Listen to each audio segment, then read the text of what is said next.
en fait, tu n'arrives pas à prospérer. Alléluia. Quand tu ne connais pas ton appel, ta vie devient ruinée. Regardez dans 1 Corinthiens 1, verset 26. Il dit, considérez, frères, que parmi vous qui avez été appelés, il n'y a ni beaucoup de sages selon la chair, ni beaucoup de puissants, ni beaucoup de nobles. Mais Dieu a choisi les choses folles du monde. J'ai dit 1 Corinthiens, chapitre 1, verset 26. Dieu a choisi les choses folles pour confondre les sages. Dieu a choisi les choses faibles pour confondre les fortes. Et Dieu a choisi les choses viles du monde et celles qu'on méprise, celles qui ne sont point, pour réduire à néant celles qui sont. Amen. Amen. Alléluia. Donc, il y a des choses que tu dois chercher à connaître. Concernant ton appel, tu dois chercher à connaître quoi? Le champ de ton appel. Dis avec moi le champ de ton appel. Dieu t'a appelé là. C'est pour être dans quel champ? C'est-à-dire dans quel territoire? Ou bien dans quelle plateforme? C'est pour travailler dans quelle plateforme? Le champ de ton appel. Amen. Amen. Deuxièmement, le style de ton appel. Amen. Regardez. La Bible dit que Moïse était un prophète de l'Éternel. C'est pas ça? Amen. Prophète de l'Éternel. C'est pas ça? Amen. Mais Moïse n'a pas travaillé comme d'autres prophètes. Moïse a été un grand enseignant.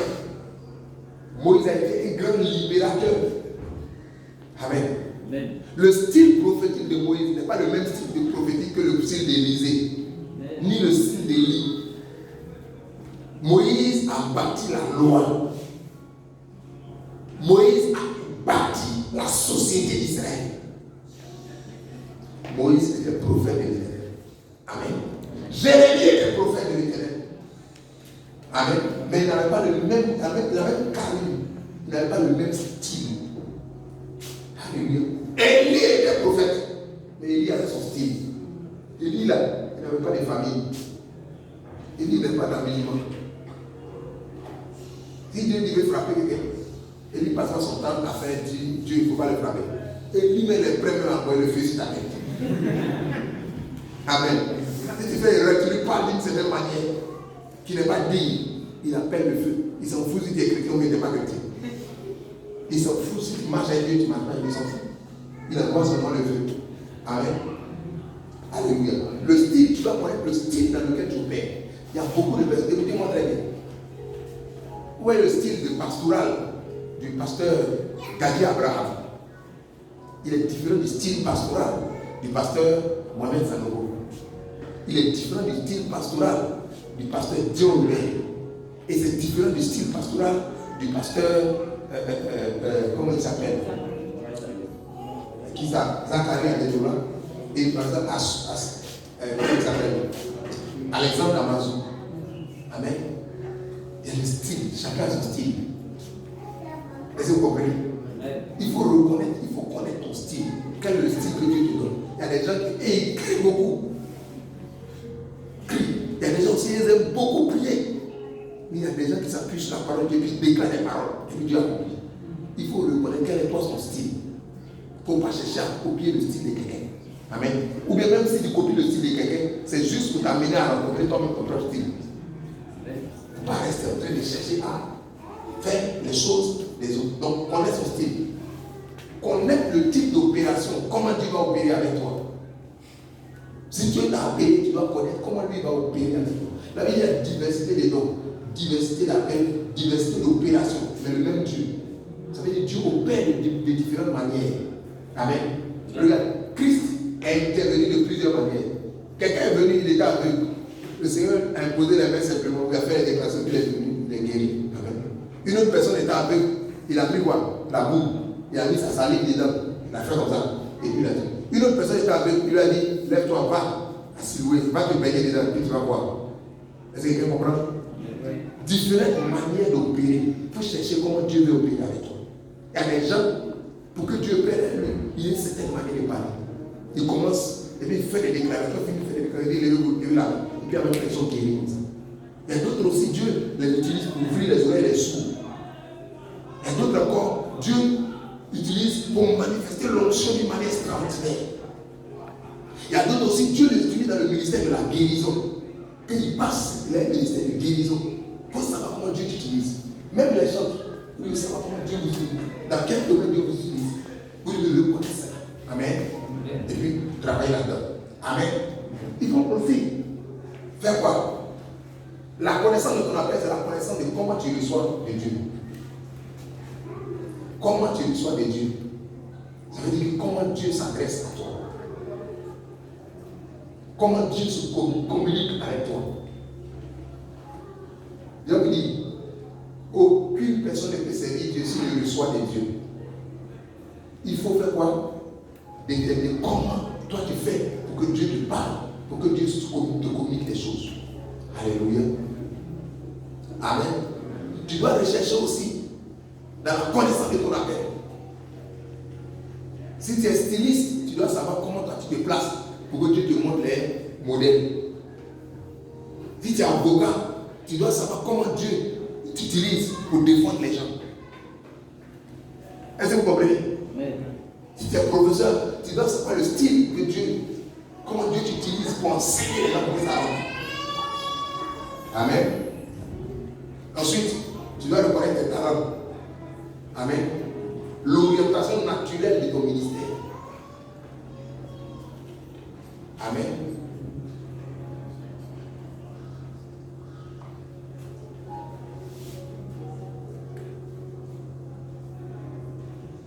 Ton domaine d'activité. Tu dois reconnaître ça. Tu dois chercher et trouver ça. Ton domaine d'activité. Tu es évangéliste. Mais tu vas évangéliser où? Abidjan est saturé. Amen. Regarde, la Bible dit en Israël, Dieu établit quelqu'un. Mais Dieu prend cet homme-là, Jean-Baptiste, et puis ça va l'asseoir au désert. C'est au désert que Dieu établit son ministère. Et puis les gens quittent la ville pour aller le trouver au désert. Il faut savoir quel est ton domaine d'activité, c'est dans quel domaine. Tu peux avoir le ministère de la guérison des cœurs. Tu peux avoir le ministère de la restauration des familles. Tu peux avoir le ministère de la restauration financière. Tu peux avoir le ministère pour être un financier dans la maison de Dieu. Tu peux avoir le ministère pour être une personne qui est là pour bâtir l'église. Tu peux avoir le ministère d'être un conseiller matrimonial, un conseiller des pasteurs, conseiller des serviteurs de Dieu. Amen. Amen. Il faut savoir. L'une des choses qu'il faut chercher à trouver, c'est trouver la cible de ton appel. Le Seigneur dit, je t'envoie, à Ézéchiel dit, je t'envoie vers Israël. Il dit, je vais rendre ton front dur parce qu'ils sont rebelles. Amen. Il faut connaître. C'est vers qui Dieu t'envoie. C'est ce qu'on appelle en marketing la cible. Amen. La cible de ton appel. Ça veut dire que quand Dieu t'a préparé, il te préparait pour aller vers où? Vers qui? Vers quel type de personne? Amen. Il y a des gens qui sont outillés par Dieu pour aller dans le domaine. Et puis, ils ont la capacité. Un homme de Dieu, un jeune serviteur de Dieu qui venait, que l'apôtre Gadiel avait l'habitude d'appeler, il s'appelle le prophète Adongo. Qui a entendu parler du prophète Adongo? Voilà. Quand il vient toujours de sur la percée financière. Amen.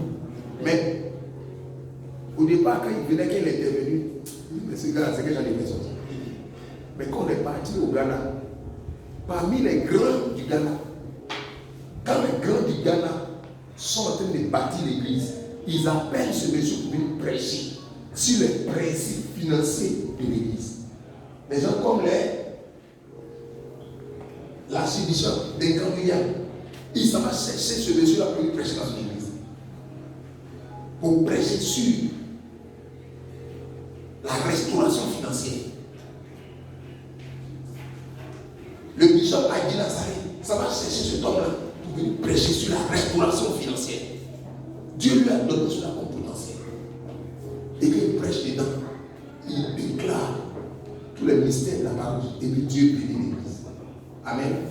Donc chacun a un potentiel et tu dois déterminer quel est ton appel, quel est la cible de ton appel, quel est le domaine d'opération de ton appel, quel est le talent que tu prends pour accompagner ton appel. Vous allez trouver des gens, ils ne parlent pas beaucoup. Amen. Bon, on prend l'exemple de Moïse. Bon, il bégayait. Mais dites-moi, quelqu'un qui bégait, si Dieu l'envoie, si Dieu ne lui a pas donné quelque chose d'autre, vous pensez qu'on va l'écouter? Il passe son temps pendant 1 heure. Et puis il bégaye, il est en train de bégayer. On ne peut pas l'écouter, personne ne peut le suivre. Il faut que Dieu lui donne quelque chose d'autre pour l'accompagner. Et Moïse bégayait, Moïse avait la difficulté de la parole. Mais Dieu a mis entre les mains de Moïse la puissance du miracle. Et dit c'est vrai, tu ne parles pas beaucoup. Hein. Tu ne sais pas bien parler. Mais moi, les gens seront obligés de te suivre. Et Dieu lui a donné le bâton du miracle. Moïse arrive, il n'a pas besoin de parler. Il dit Aaron, parle. Aaron finit de parler. Il dit bon, restez, quittez là. Il prend son bâton, puis il fait ça. Elle lève son bâton quand les miracles se multiplient dans le peuple. Je leur dis ouais, Moïse. Les gens suivent Moïse. Amen. Alléluia. Donc ça veut dire, dans l'appel de Dieu, tu peux avoir un handicap. Mais Dieu accompagne toujours un talent. Il accompagne toujours un don. Il accompagne toujours une arme. Avec toi, ce que tu as. Pour rendre la chose que tu fais extraordinaire. Il ne faut pas rester sur tes incapacités. Il faut continuer. Il faut comprendre. Amen. C'est la première loi. Amen. Deuxième loi. Amen. Je vais donner la deuxième loi et puis on va attendre. Il y en a 10 lois. Dimanche prochain, je vais donner le reste. La deuxième loi, c'est la loi de la concentration. La loi, dis avec moi la loi de la concentration. La loi de la concentration. Tout ce que tu vas faire, si tu n'es pas concentré là-dedans, tu n'arriveras nulle part. Amen. Amen. La loi de la concentration, c'est aussi la loi qui va de pair avec la loi de la consécration. La consécration, c'est le fait de se donner tout entier dans quelque chose. La concentration, c'est le fait de focaliser sur quelque chose. Amen. Quand tu as un appel, il faut être focalisé sur la chose. Quand tu as été destiné à faire quelque chose, il faut être focalisé là-dessus. Il ne faut pas te laisser distraire. Amen. Amen. Dans le principe de la concentration, il faut éviter la distraction, il faut éviter les divertissements. Et il faut être focalisé. Amen. Ça veut dire qu'il faut déterminer les endroits où tu ne dois pas aller. Il faut déterminer les endroits où tu dois aller. Amen. Est-ce que quelqu'un me comprend? Amen. Qui quelqu'un dit qu'il est chanteur de Dieu, il ne doit pas chanter chanson des païens. Quelqu'un me comprend? Amen. Quelqu'un ne peut pas dire qu'il est chanteur de Dieu et puis dans son corps, il y a des chansons de païens. Non, tu n'es pas concentré. Parce que tu dis que tu es chanteur. Mais en même temps, tu t'alimentes des chansons des païens. C'est pas normal. Il faut être focus. Amen. Il faut être concentré. La concentration là te permet de pouvoir associer tout ton potentiel et de pouvoir percer les choses, les obstacles. Quand tu n'es pas concentré, tu es fébrile. Quand tu n'es pas concentré, tu ne vois pas la gloire de Dieu. Amen. Matthieu chapitre 10, verset 5. La Bible dit, tels sont les 12 que Jésus envoya. Après leur avoir donné les instructions suivantes. Il dit, n'allez pas vers les païens. N'entrez pas dans les villes des Samaritains. Jésus envoie des gens. Et puis il enlève certaines parties où il doit partir. Il dit, n'allez pas dans tel endroit. N'allez pas dans tel endroit, ne rentrez pas dans tel endroit. Mais allez-y dans tel endroit. Ça veut dire qu'il est concentré dans un domaine. Toute personne qui n'est pas concentrée n'arrive pas à valoriser son potentiel. Toute personne qui n'est pas concentrée et qui n'est pas consacrée n'arrive pas à valoriser ce qu'il a. Christ est capable de leur dire, regarde, le champ est vaste. Il ne faut pas te disperser. Il ne faut pas aller partout à la fois. Concentre-toi sur ce que tu dois faire. C'est pourquoi on parle dans la formation, on parle de spécialisation. Tu te formes sur un certain moment, concentre-toi sur un domaine. Et puis tu te concentres sur le domaine, tu deviens l'expert dans le domaine. Tu dois te concentrer. Si tu veux voir la gloire de Dieu, tu dois te concentrer. Si tu veux être assis dans la parole, tu dois te concentrer. Et c'est ce que l'apôtre Paul a dit. Lorsque le peuple a commencé à devenir nombreux, arrivé à un certain moment, l'apôtre Paul dit quoi? Nous, on va se concentrer sur la prière et la parole. Choisissez des gens qui vont distribuer les pains, qui vont distribuer les richesses, qui vont distribuer ce qu'il y a à donner. Amen. Mais nous, là, on va se concentrer sur la parole et la prière. Pourquoi? Parce qu'il savait que c'est dans la parole et la prière que se trouvait son salut et se trouvait la chose que le Seigneur lui a donnée. Écoutez-moi, quand Dieu t'a donné quelque chose, si Dieu dit que tu es styliste, il ne faut pas dire je suis styliste, en même temps je suis instrumentiste. Donc j'allais chercher à me perfectionner dans l'instrument et puis après j'allais me perfectionner dans le stylisme. Non, concentre-toi sur ce que Dieu t'a donné. Concentre-toi sur ce que Dieu t'a donné. Concentre-toi sur ce que Dieu t'a donné. La concentration te donne la capacité de pouvoir atteindre les plus grands objectifs. Amen. Alléluia. Amen. On voit la même chose dans Galates chapitre 1, verset 15. C'est avec ce passage qu'on va terminer. Galates chapitre 1, verset 15. Il est écrit, mais lorsqu'il plut à celui qui m'avait mis à part dès le sein de ma mère et qui m'a appelé par sa grâce de révéler en moi son Fils, afin que je l'annonçasse parmi les païens, aussitôt, je ne consultais ni la chair, ni le sang. Je ne montais point à Jérusalem vers ceux qui furent apôtres avant moi. Mais je partis pour l'Arabie et je revins encore à Damas. Est-ce que vous comprenez ce que vous avez dit? Il dit, quand Christ m'a visité et qu'il m'a dit ce pourquoi il m'a appelé, je n'ai pas cherché à consulter quelqu'un. Souvent, les gens ils veulent consulter des gens. Ils connaissent ce qu'ils doivent faire pour Dieu. Ils connaissent ce que le Seigneur attend de lui. Mais lui, il veut que les gens n'ont qu'à venir lui dire d'abord. Ou bien il veut que les gens donnent leur avis sur ce qu'il est. Il veut que les gens commencent à parler dans sa destinée d'abord, avant que lui ait l'assurance pour commencer. Il dit, je n'ai pas consulté ni la chair, ni le sang. Ça veut dire, je ne me suis pas appuyé sur un homme. Ce que Dieu m'a donné, il m'a donné. Et je me suis concentré dessus. Je commence à faire. Et c'est ça qui a amené l'apôtre Paul très loin. Amen. La loi de la concentration. Si tu es un homme dispersé, si tu es une femme dispersée, tu ne peux pas connaître la gloire de Dieu. Si tu es une personne qui n'arrive pas à se concentrer, qui est toujours distrait, qui veut faire tout à la fois, je t'assure qu'à la fin tu ne seras rien. Je prie que ça ne soit pas dans ton cœur. Amen. Et je prie que Dieu te rende un homme concentré. Que la concentration de l'esprit soit dans votre vie. Mais aussi que la connaissance de votre appel soit dans votre vie. Amen. Que vous ayez une révélation claire de ce que Dieu attend de vous. Amen.